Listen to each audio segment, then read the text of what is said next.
Imaginez un monde où votre apparence pouvait vous coûter cher, littéralement. Au XVIIe siècle, en Russie, c'est exactement ce qui s'est passé pour ceux qui refusèrent de sacrifier leur barbe. Pierre le Grand, le tsar visionnaire, n'était pas du genre à suivre les traditions à tout prix. En 1698, il lança une taxe sur les barbes, une mesure surprenante et audacieuse, destinée à moderniser la Russie. À ses yeux, les barbes étaient le symbole d'un passé archaïque qu'il souhaitait effacer pour laisser place à une Russie plus européenne et plus moderne. Pourquoi cette obsession des barbes? Pierre le Grand voulait secouer les fondations de la société russe, imprégnée de traditions anciennes.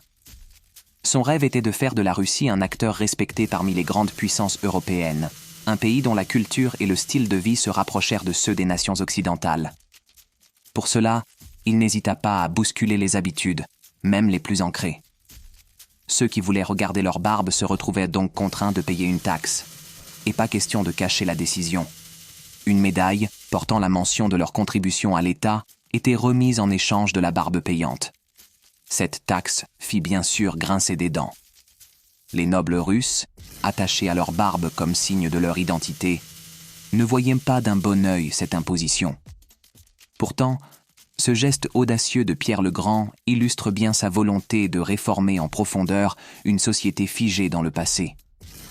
Il n'était pas seulement un tsar des batailles et des réformes politiques, mais un homme qui souhaitait redéfinir l'image de son pays. Découvre l'histoire autrement. Abonne-toi, like et partage.